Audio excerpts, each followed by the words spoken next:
Today on The Athlete's Mindset, I'm joined by former Nebraska quarterback Tommy Armstrong Jr. Tommy stepped into one of the most demanding roles in college football, starting quarterback at the University of Nebraska, where expectations run deep. Over the course of his career, he became one of the most productive quarterbacks in program history, but his journey was about much more than stats. In this episode, we talk about the pressure that comes with leading a program like Nebraska, what it meant to be a team captain, and how he handled adversity throughout his career. We also dive into his journey beyond college, navigating professional football, and how his perspective on identity, leadership, and resilience has evolved over time. I'm excited for this conversation. Let's get into it.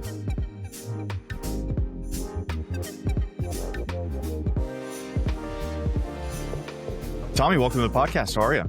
I'm doing good, man. Appreciate you for having me. Yeah, absolutely. I am stoked to have you on here. Like I said before we started, any kid that grew up in Nebraska watched Tommy Armstrong Jr. play quarterback and was just a huge fan and watched your entire career in Nebraska, kept in touch with your professional career. But I want to start out with your time in Lincoln. How did you end up as a Cornhusker? Honestly, it was more of the belief system from the coaching staff. I got a great chance to meet up with Coach Bo, Coach Tim Beck, my offense coordinator, Joe Gans, been my quarterback coach at the time. I got a really good chance of meeting those three guys. And the biggest thing as my recruiting went by was I was a great athlete. Played safety, linebacker, played a little bit of receiver, but I also played quarterback. Going into my junior year, my coach Jinx, which actually was at Texas Tech and was also the head coach up at Bowling Green and at USC for a little bit. He pulled me aside and was just like, "Hey, do you want to be a quarterback? What do you want to do? You know, your first two offers was TCU and Oklahoma State, but they also had the what if factor that kind of was in my ear of if quarterback didn't work out, we can just also put you at safety because we know you're one heck of an athlete." For me, Nebraska was kind of the team that came out and was just like, "Hey, look, we're not looking at you at any position but quarterback. You have all intangibles that we need for the quarterback position. We need a guy that can run, a guy that's physical, a guy that can run our offense the way we need it to be ran. Now we got a guy by the name of Taylor Martinez that was actually running it at the time.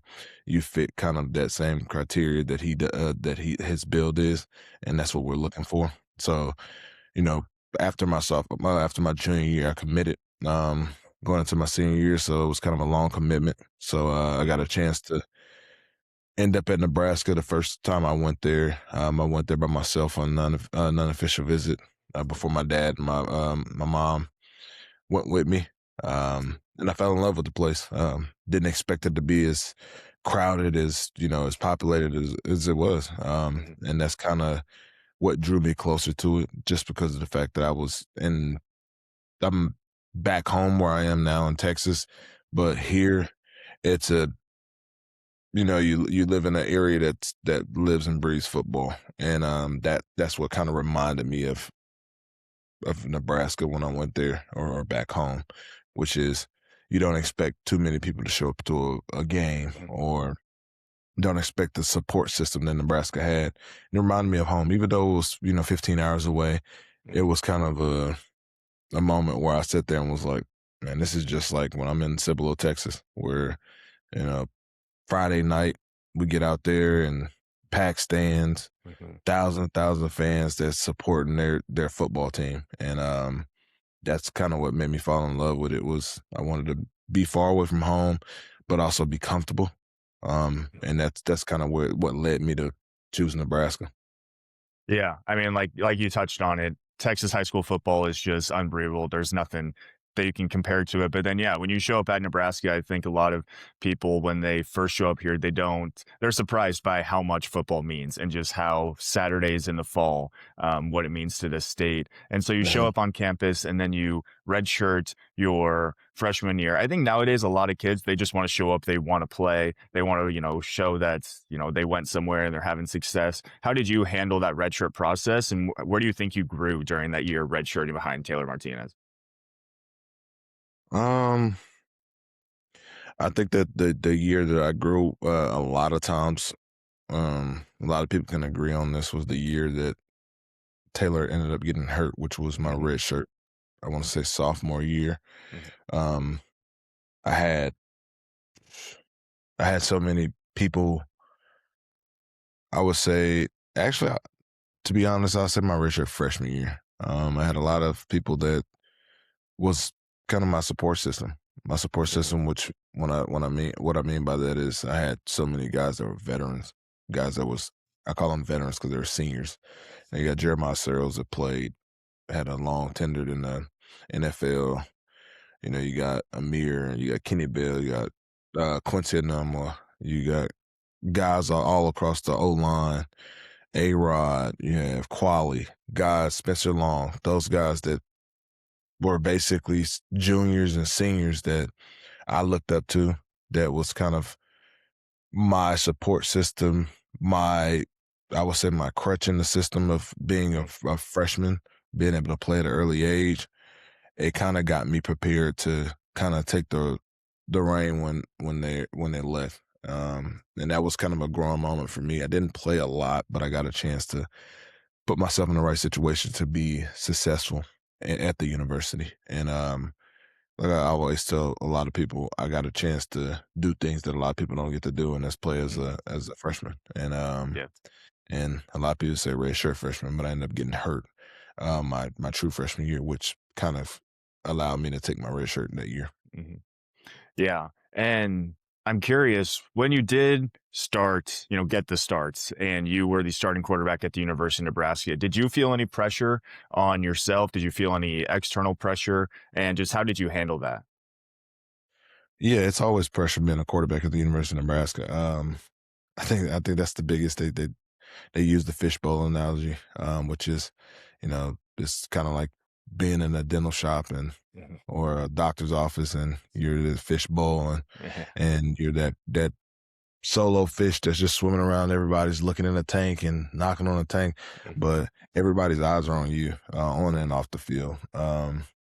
Mentally, I would say if you're not prepared to kind of have thick skin and being able to just roll with the punches, because being a quarterback at the University of Nebraska, I tell a lot of people this: you don't have a lot of professional teams in at Nebraska, so that's your professional Mhm. team.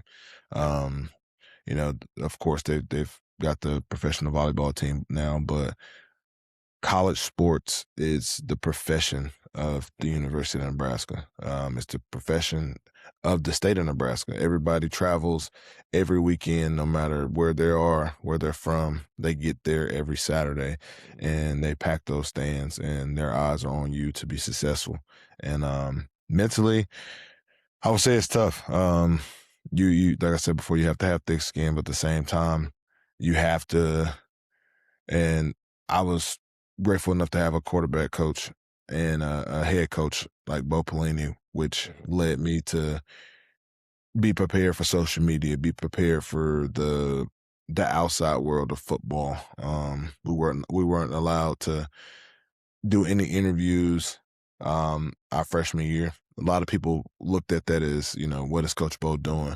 But that freshman year that we weren't on social media or talking to Mhm. or doing interviews, we're actually prepping for that. And when I say prepping, I mean he was putting us through courses. So we'll have a Mhm. class that the social media team and the PR team would come in, and they would actually teach us about how to do interviews, Mhm. what to say, what not to say, what not to just entertain at all. But they're preparing us to be professionals. It's kind of like Mhm. when you go to the NFL. They are preparing you for taxes. They're preparing you for, how to handle your money, who to call if you get yourself in trouble, or what to do in certain situations.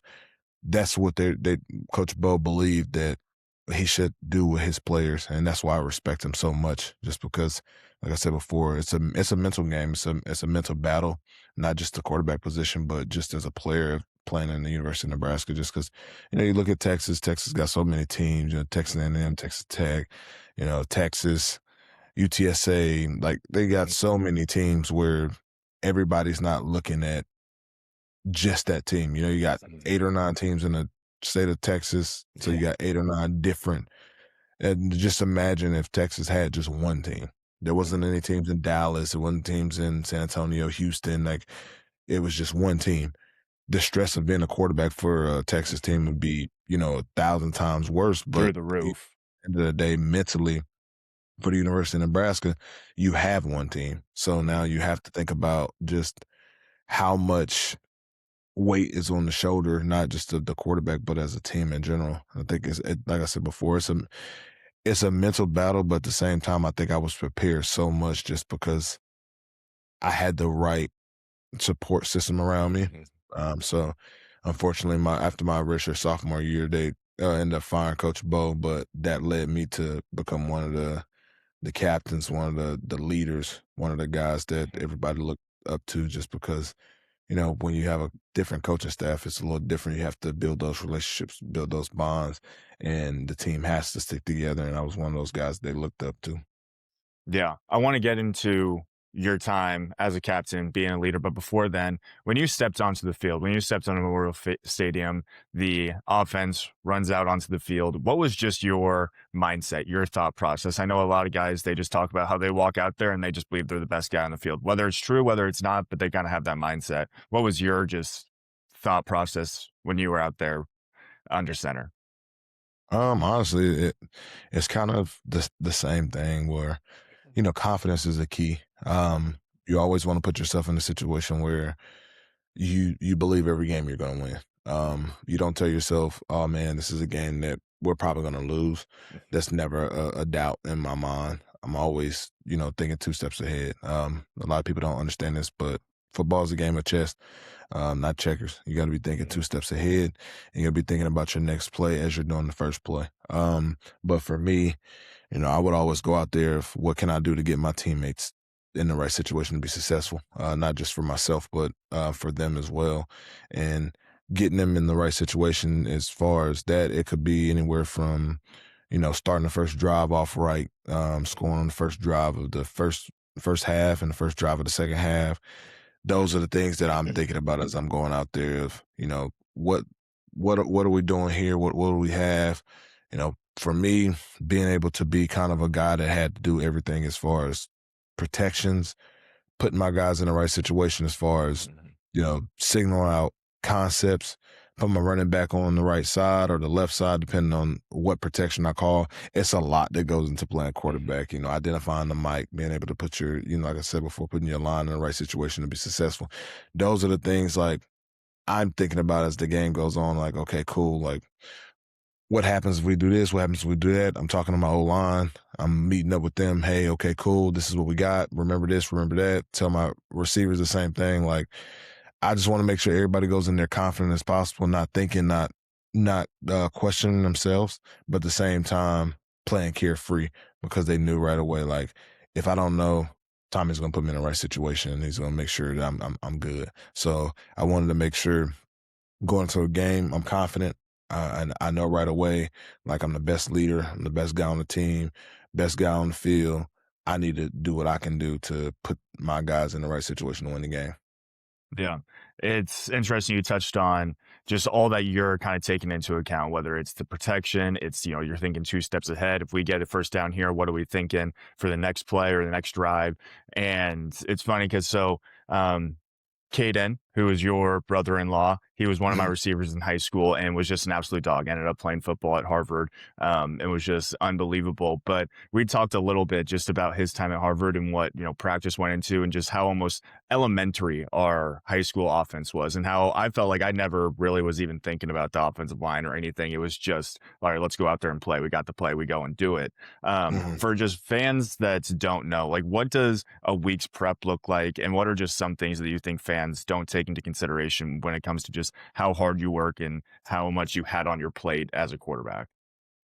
I think a lot of people, they misunderstand. I wouldn't say they're wrong, but they misunderstand how tough it is being uh, not just a football player, but just an athlete at a university. A lot of people say, okay, well, you get paid, you get free education, you shouldn't struggle in school. Um, but it's a full time job. It is. This is why NIL is becoming a thing, because you really get paid to play football. But at the same time, academics comes first, which is the truth. You're getting it all done, but it's like going to school. Like I tell a lot of people, um, I've talked to so many people that say I'm going back to school, but I also have a full-time job and it's tough. And I'm like, okay, now the way that you just said that is the same way of being a student athlete. Like it's the same exact thing. You're mixing school with your workplace, and it's really tough. But that's what you signed up for. But mentally, it's exhausting. Mentally, it's you have a game on Saturday, and I don't think there's no such thing as a day off. You may get a day off from football, but you don't get a day off from school. So we usually have like Mondays off. So like you said, uh, I call it a work week because that's how it is. A work week for us in sports would be, Monday we'll have off, but technically quarterbacks don't have Mondays off. We come in, we kind of game plan, watch film. Then beforehand, you're doing your strength and conditioning things, which is working out at, you have 3 groups, one at 6, one at 7, one at 8, early in the morning. If you got classes at 8, you're probably going to be part of that 6 o'clock group. So you're looking at getting up at 5 o'clock, 5:15, trying to get everything done, get there, got a mandatory protein shake or whatever you have right before. You do that. If you got any kind of nicks and bruises, you go straight to the training room, and you're in there for maybe an hour, go straight to class. After class, you may have a class from 9 to 12. 12 o'clock, you go eat. You may have, some people have study hall between then and class, but some people go eat and then they go straight back to class. You usually get done around, I would say, like 1 or 2 with all your classes, depending on if you have 2 or 3 that day. Then you're right to football. You have meetings I would say probably from 4 to about 8 o'clock, 7:30, 8 o'clock. So you got about 4.5 hours of film and practice. And right after that, if you didn't go to study hall earlier, you have mandatory 2 hours of study hall. You have to do your study hall. Go to study hall. After study hall's over with, you're looking at getting home probably around like 10 o'clock, 11 o'clock, usually about 10. And that's if you got dinner. So if you ate dinner already, there you go. Now you get home at 11. You're looking at, oh man, I got to get back up at 5 o'clock again to go and do strength and conditioning or my work. And that's kind of how it is Monday through Monday, not even Monday through Friday, because you have a game on Saturday. Yeah. Sunday, you're coming in the next morning and you're doing film study, recovery, lifting. And if you didn't play much, you're doing strength and conditioning. So that means that you're lifting and then you're doing sprints and probably doing some type of extra work. And then we do yoga after that. Yeah, it's unbelievable, and I think a lot of time we just see the product on Saturday. As fans, we just see the product on Saturday, and we understand that obviously you guys are putting the work in, but at times it's like, why aren't they performing better? Why aren't they doing this? And it's just, you don't understand how much work and how much time that is really going into these athletes. And I want to talk about your time as a captain, because I feel like that is just a huge part of you. Is as a quarterback, not only do you need to perform on the field, you need to handle the criticism, but you're also getting the most out of the people around you. What traits do you think that you had just as a leader to instill the most confidence in your teammates? Honestly, I think it's more. I didn't do a lot of talking as far as like when I got out on our workplace, which was on the football field. Between those lines, they knew what I was going to give them, regardless of what the score was, regardless of the outcome of the game. They knew number 4 was going to play from the first whistle to the last whistle. And if I didn't have to get carried off the field, then I was going to be out there. that's the type of player I was. You know, as leaders, you realize the older you get, like nobody wants to hear the hoorah type of guy. They want that the guy that's gonna get to the line and you're gonna have a bunch of eyeballs like, who's this guy? I knew going until my junior year, I had to be that type of person. I really didn't. I had a year of starting my redshirt sophomore year, but now I got a new coaching staff. Now I got a new, I got a new O line. I got a new running back. I got fresh new faces, all new guys. But at the same time, we've been here together. We got recruited together. But at the same time, I had to let them know, like, look, this is who I am. This is what you're going to get. And I think that was the biggest thing that led them to believe in me throughout any situation. And you can ask any of my teammates where they'll tell you, like, I was probably the toughest guy, played with grit, played with heart, never gave up. But at the same time, I was always going to play with a chip on my shoulder because I felt like I had a point to prove when it came to the quarterback position itself, because I was always told, like, you're not really a quarterback. So Yeah. I wanted to make sure that was something that people looked at and said, well, maybe we should have thought about it, or had a second thought on actually how good this kid is. Yeah, and I bet plenty of other schools across the country watching you play Nebraska looked back and thought, "Wow, he's not a safety, or he's not just a linebacker. Like, this guy can ball, he can air it out, he can run with it." And you finished as Nebraska's all-time leader in multiple categories: passing yards, touchdown passes, completions, total offense, and even more than that. Have you ever looked back on that and just reflected, or when your time ended at Nebraska, just what'd you think of your, career there?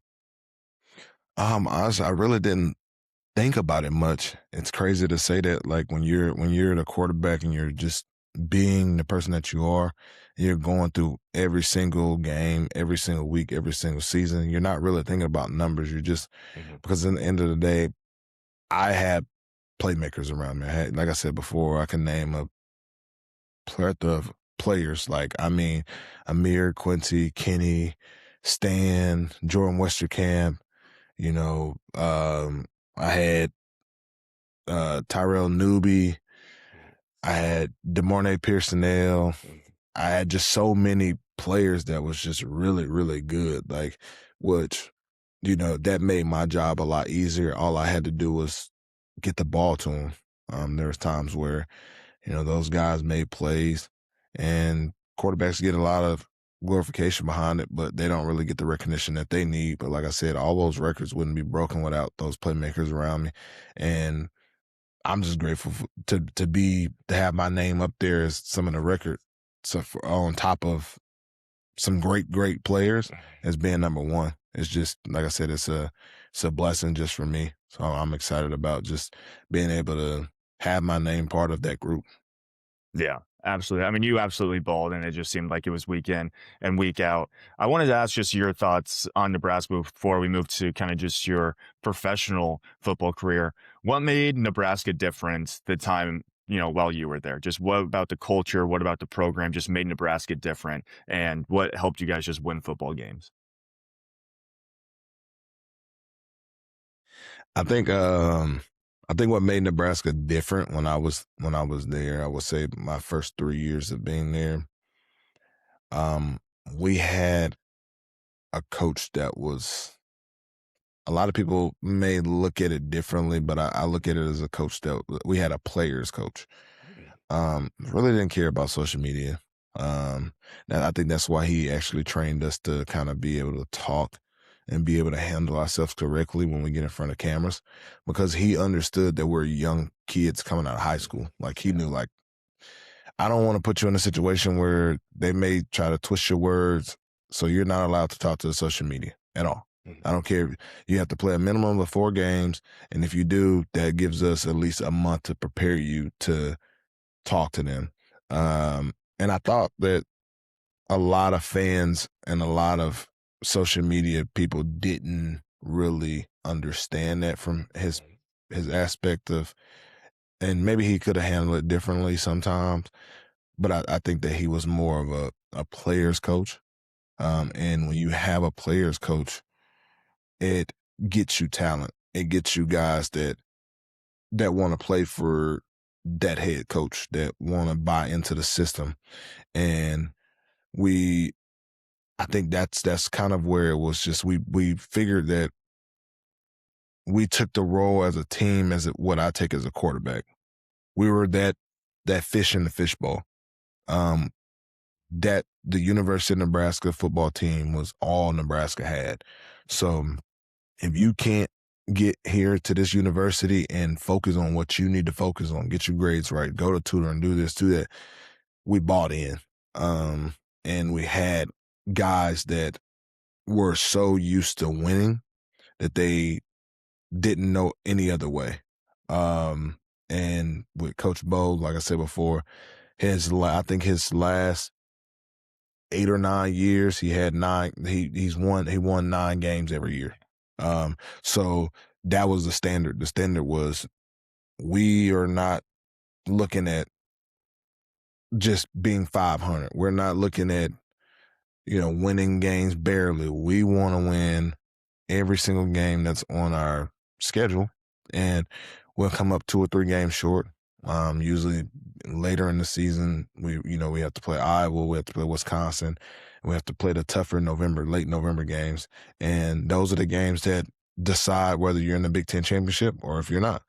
And that's kind of where we kind of we'll start off 7-8, 8-0, 7-1, 8-1. But that last third of the season, it was just more of battling injuries, battling with this, battling with that. We just couldn't get it done. But I think that's what separates our team when I was playing compared to now, which is I love Coach Rule to death, but I've met with him, but I think that they're totally 2 different coaches. I think Coach Bo is just, he's just straightforward, straight to the point. He is a guy that for me, I felt like number one thing is I didn't want to let him down. Mhm. Not the fans, not the university. I didn't want to let Coach Bo down because he invested so heavily into me that I wanted to invest my time, my play, my effort, and my attitude the same exact way. And I think everybody from, the training staff to the coaches to the players all believe the same exact thing. Yeah. Did you appreciate kind of the, tough love, hard coaching? I think when people just thought of Bo Pelini, it was always that he won, and at times he can be, kind of harsh or he can really get on you. Did you appreciate that? Because I feel like there's so many great coaches that they're going to be extremely hard on you. They're going to push you, but it's all because they want the best for you. They love you. Like they want you to be the best athlete. Is that kind of the coaching that you appreciate and you possibly think, we could have a little bit more of now these days? Yeah. I think that's what drew me to Nebraska. I knew Coach Bo when I was in high school. He reminded me of my coach in high school. My coach in high school was the same way. But a lot of people don't realize you see what's out there, but you don't see behind closed doors what type of person he truly is. He's the type of dude that's take the shirt off his back for you. He's the type of coach that would, if you got any family troubles, he would make sure you're okay. He'd make sure your family's okay. When I had surgery the first time on my knee, Coach Bo was right there when I opened my eyes. Even though I was just a freshman that didn't play. I was third on the depth chart. I just had knee surgery, opened my eyes, my parents there, and I looked to my left and Coach Bo's like, "Hey, you all right?"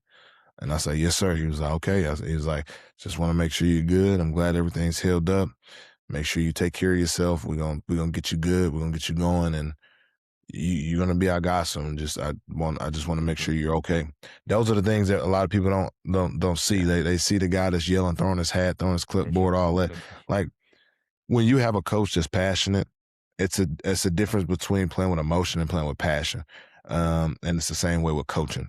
If you're coaching with passion, that's the difference between coaching with emotion. Like if Coach Bo was just coaching with emotion, then there'd be something where I wouldn't even agree with it. But he coaches with passion. Like he has a passion for the game of football. He has a passion for winning. He has a passion for having successful young men He didn't call us kids. He called us young men because he's trying to raise us to be men.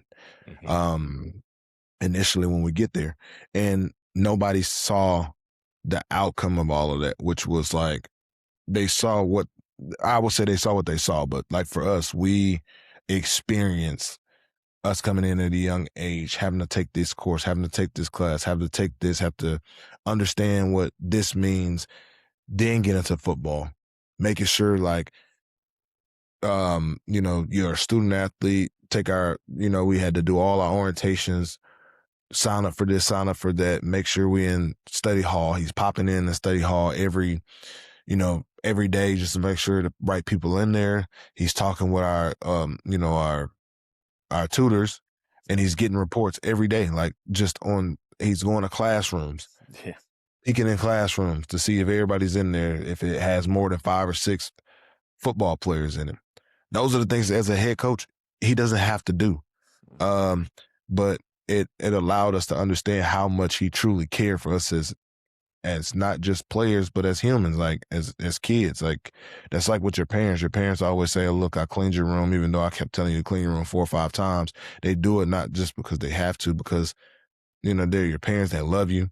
But for us, we looked at it as like that's another father figure for us. It's a guy that, he coaches with passion, but at the same time, outside of football, he's really truly a great human being. And a lot of people didn't really see that. And I think that was kind of the downfall of a lot of things with him was, a lot of people didn't see the things that happen off the field that actually put him in the right situation to be a big, huge role model in not just my life, but everybody else. Yeah, it is. It is so unfortunate. I mean, we've seen, what has come from after Bo was fired. But I mean, yeah, Mhm. you watched him and you could just tell he was a guy that really cared about his players. And I think maybe some people just weren't a fan of how much he didn't care about social media or the media or anything else. It was all about just he's doing what's best for his players and what Mhm. happens on the field. So you had an unbelievable career at Nebraska. And then your pro career wasn't really linear. You had multiple different teams, switching positions at times, and then watched a few games of your time in the Omaha Beef where you just absolutely dominated and looked like the same Tommy that we saw playing at Memorial Stadium. How would you describe your professional career and just where did you grow and what was your thought process throughout your time after Nebraska? Honestly, it was more, um, it was more just a big question mark for myself. I got a chance to kind of venture off to other positions, but I looked myself in the mirror one day and I was just like, look, I've fallen into this trap of me being labeled as an athlete even after college. So I was just like, I told myself going to high school I wasn't going to do anything unless somebody believed that I could play quarterback, and then I could prove to them that I could play quarterback. All I need is a chance, and I got that chance. At Minnesota, I got a chance to play, corner. I got a chance to play a little running back, and it didn't really stick. I enjoyed it. It's a little tough, going to OTAs and going to rookie mini camp. Um, but you have to learn offense and defense. It's kind of tough. Like Yeah. in any level of football, learning offense and defense is a little tougher. That's why you only have maybe a handful of guys that can do both. Um, but for me, it didn't really stick. But I got a chance to, get a little reps here with the AAF. I got drafted to the Salt Lake City, I want to say Stallions, and then I ended up going to Team 9. I did a tryout, me and Jordan Westerkamp, um, and that didn't really work out. But in between that time, I actually was playing in the arena. I went to Grand Island, and I played a little bit of indoor ball. Really enjoyed it. Had a great time. Won Rookie of the Year, second in the running for MVP that year. And then I went up to Sioux Falls, and then COVID happened. Mhm. And after COVID, I went back up to Sioux Falls, and I ended up having a high ankle sprain, which hindered me for like half the year. And then one of my really good friends, ex-teammates, became the offensive coordinator for Omaha Beef. And in 2023, leading into 2023, he called me and was just like, "Hey, uh, I got the offensive coordinator job." And I was like, "For where?" He was like, "Right down the road from you. I know you still live in Lincoln. I need my quarterback." I was like, Let me talk to my wife. So of course I talked to my wife and she was like, just go ahead. So I ended up going there. Had two really great seasons, won MVP both years, won the national championship both of those years, and ended up having shoulder surgery because I ended up breaking my collarbone um, after the last game of the season. And I just got inducted into the Hall of Fame yesterday uh, for the Hell beef. yeah. So I actually have to go up there in May to do that, which is really truly a blessing. And I tell Caden all the time, like his sister's kind of the real MVP for allowing me to do that after having two kids and both being under 3 years old. It's real stressful, very time consuming. But for my career, as like I said before, I took a chance on myself of being a quarterback, being able to play in two really good leagues, IFL, then the NAL, and in the IFL, I was Rookie of the Year, and then in NAL, won two championships, and it was a great experience for me. It kind of let me know, hey, look, some of these guys I'm playing against is high caliber players. Like a lot of people are like, oh, there's no talent. Yeah, it is.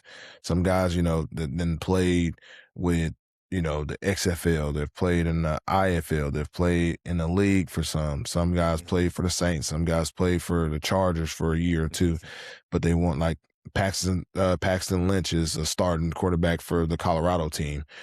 Those are things that people don't really realize, but it's a different atmosphere, but at the same time, it's high competition and really talented dudes. But it let me know, like, I can do this, but it gave me the professional mindset of just turning that switch on. Like in college, you kind of enjoy um, going to class and having a lot of friends and going to games and just rinse, repeat and doing all that. But when you're in a professional atmosphere where everything is strictly one job, I started to figure out and starting to understand how important it was to take care of my body, but at the same time, put myself in the right situation to be the guy at quarterback. And that's why I think that I was so successful in the IFL and the in the NAL, which was that's all I had. There was no school to go to. There was nothing. I got to spend time with my family and then study.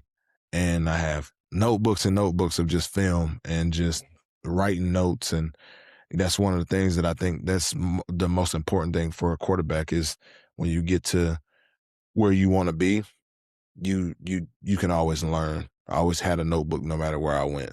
And I think that's what drew the attention to all like my coaches that was in a professional standpoint was we were going to the first meeting and I'm the only person in there with a notebook. And it could be not even an office meeting. It can be just a regular meeting where we're just talking about certain things. I'm writing notes down. And next thing you know, they make it mandatory where they say, look, don't come in here without a pen and a notebook. You got a quarterback that's a veteran that's won MVP, and he's the only one in here with a notepad and a pen, but nobody else is doing it. But yet he's the one that's MVP. He's the one that's doing this. So if you want to be successful, I need y'all to do everything that everyone else is doing. He's won rings. He's been at the highest level. He's done this. So I've had a great career. Mentally, I think the last 2 years kind of put me at ease, being able to win in front of my kids, my wife, our family, and kind of just take a seat back and kick my feet up and be able to just say, you know what, now I can tell my kids one day, like, look, this is where dad won a national championship. This is where dad played college. This is where dad went to high school. And now it's more of life after football, even though I'm still kind of around the football aspect because I'm doing training with quarterbacks now. Yeah. Um, those kids are going to have a lot of film to watch and a lot of Yeah. unbelievable highlights to watch. That's going to be so cool for them. Yeah, I want to touch on the training quarterbacks now. What traits do you think, make a good quarterback? And then as just a guy that, went from being under a coach like Bo Pelini to now you're the one that is guiding young quarterbacks, how do you instill confidence into them? And, what do you try to do to create the best quarterback possible? Honestly, my best input on things like that is I want to teach these kids the things that their coaches are not going to teach them now. With NIL, the way that things are set up now and the way that it's a business, I feel like high school has turned into college and college has turned into the NFL, which that being said, you have to be taught the things in high school before you get to college because they're not going to teach you that anymore. They're expecting you to know it. So what I'm trying to teach my quarterbacks is when you get to college, it's either you know it or they're going to replace you. Like there's no such thing as teaching anymore because nowadays players are making more than the coaches. And when that happens, they're not liable to teach you anything because you're making more than what they're making every year. So if you can't do it, they're going to replace you. And that's kind of what I'm trying to teach my guys is, to be great, you have to be a student of the game. I believe it. I call it BDC. B stands for base, D stands for drops, and then C stands for concept. You have to have those three things as a quarterback. You have to have a great base, you got to have great drops, and you got to know your concepts, know everything as far as concepts and what beat coverages. So, like, if you don't know those three things as a quarterback, you're going to struggle. You can't go in there and know concepts but don't know how to have a great base and have great drops because realistically as a quarterback, you can't just stand back there. You have to have great footwork. You got to be able to, throw the ball on the run, be able to take the proper drops, make everything look the same, but at the same time, it's like playing receiver. Like you run if you're running a comeback, you want it to look like you run a fade. You got to make sure you're doing all these type of things to put yourself in the right situation to be successful. But like I tell my quarterbacks, like those are the three important things as a quarterback. If you know those three things, now the confidence comes in hand. Then when you have the confidence, the mentality of how you play and what you go into every situation, it's sky high. Yeah. Like if you're questioning yourself, if you don't know your base, if you don't know how to take drops, if you don't know concepts and what coverages it beat, then a coach is not going to take a chance on you. He's going to get you on the whiteboard and say, hey, look, I need to know what a cover two defense looks like and what's the concepts to beat it. And if you can't go up there and do it, then I don't know what to tell you. Like they're just going to scratch you off the list and say next person. And that's how it is. Like I said before, college is more of I would say it's more of a business now because there's so much money thrown into college and kids are making so much money that your resume speaks for itself. If you don't have a good resume, you better be able to go in there and do everything that next person that went in there before you can do. Because if not, they're not going to hire somebody that has 2 bulletins compared to a guy that has 10 or 15 on his resume. So I try to teach all my kids in order to be a successful quarterback, you got to know it all. Like not saying answer questions like you know it all. You actually have to know it all. Like explain why. Have a why behind everything that you do. Why did you throw that ball? Why did you look this way? Why did you take a 3-step drop? Why did you take the catch and throw? You have to know every single why behind every single concept and every single play. And that's what makes a good quarterback. You have to have a why and know your why. And I would say a lot of kids don't have that right now because they see money. They thinking everything comes easy in life, which it doesn't. My junior year in high school, I used to meet every single day with my offensive coordinator, look over defense, look over concepts, look over footwork, look over everything. And I still struggled. But then I got to a point where I had a coach that was just like, look, you're going to dictate everything that happens. And I'm like, huh? He's like, you're going to slide the line. You're going to know exactly if it's 5-step, 3-step protection. You're going to let them know. You're going to actually look out wide. And if it's, people are off and we got a deep route, you can give the receivers short game concept, quick game concept, and you're going to put your running back on the right side to protect. At first, I thought it was crazy. I'm like, I can't do that. But the more I thought about it, the more I broke it down, the more I understood what I had to do and what the concepts were to beat coverages. It was like a cakewalk. I was just like, oh, okay, cool.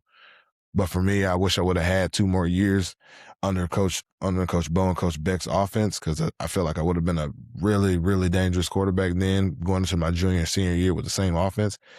but things happen for a reason. And I learned to, you know, kind of bond with a West Coast offense, being under center like 60% of the game. And it taught me some stuff as well. So, you know, I have a variety of offenses that I know, concepts, terminology. And nowadays you see with pro days, people are in gun 50, 60, maybe even 80% of the time. And then they go into their pro day combine and they have to be under center just to show what they can do. And I think for me, it kind of helped me out. Today's episode is brought to you by Relight Hydration, my go-to for staying fueled and refreshed.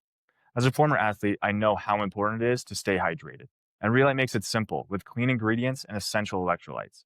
My two favorite flavors, lemon lime for that crisp, classic kick, and mixed berry when I want something a little sweeter. Whether it's before a workout, during a long day, or after training, Relight keeps me going. You can try it yourself and get 15% off with my code Athletes Mindset at checkout. That's Athletes Mindset for 15% off at Relight. Stay sharp, stay hydrated. I mean, you have played a whole bunch of football. And I like what you said. It's just kind of the preparation is key. You know, you can't get away with just being a quarterback that has, you know, the good highlights and you're, you know, you were just a good athlete and then you don't really know the concepts. You don't know, you know, different protections. You don't know how to just be a leader in general. And so I think that's great that that's kind of what you're instilling into young quarterbacks. Because, yeah, I mean, nowadays with all the money involved is, you know, schools, they're just going to try to pay whoever they think is going to do the best for them. But if you don't know, you know, the right information, you don't know how to lead, you don't know how to, you know, go through coverages, you're going to really struggle. And I think that's something that you just did an unbelievable job at, is you just knew the game so well. And just kind of the preparation. I think a lot of battles are won before they're even fought. It's, you know, based on what you do beforehand. And, you know, I end every conversation with the same question. If you could go back and give your younger self one piece of advice, let's say, you know, Tommy, his freshman year at Nebraska, you give him one piece of advice just regarding the mental game or the mental side of football, what would it be?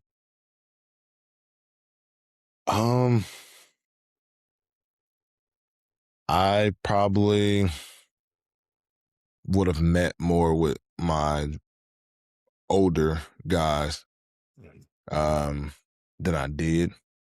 I relied on them heavily because they allowed it. But I probably would tell myself, take advantage of your resources when you have a chance, because when they're gone, you then become the resource, and you can only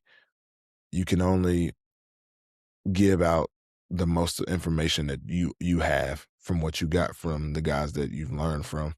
And there was times where I knew a lot, but I didn't know enough. Going into, you know, my junior year, being kind of the captain, but I didn't really have a lot of information like I wish I would have had from guys, like I said before, that were NFL talent, that knew everything, that knew the concepts, that knew this, that knew that about offense. I wish I would have taken advantage of the resources that I had at an earlier age. I did my junior and senior year, but once I became the resource, it was more of like, man, this is a lot. Like, I have to do this. I have to help this guy. And it showed, and I struggled a little bit my junior year. And my senior year turned around and kind of balled out, but then ended up getting hurt. And I think that was the biggest thing, was like, when you have resources, take advantage of it. Yeah, I love that. Tommy, I was a huge fan during your time in Nebraska, huge fan of your story and just what you're doing now. And I appreciate you taking the time to come on here. Yes, sir. I appreciate you. Yes, sir. Yep. Thank you again to Tommy for sharing his journey and insight into the mental side of the game. If you enjoyed this conversation, make sure to subscribe, leave a review, and share it with someone who would find it valuable. Thanks for tuning in and keep moving forward. Until next time.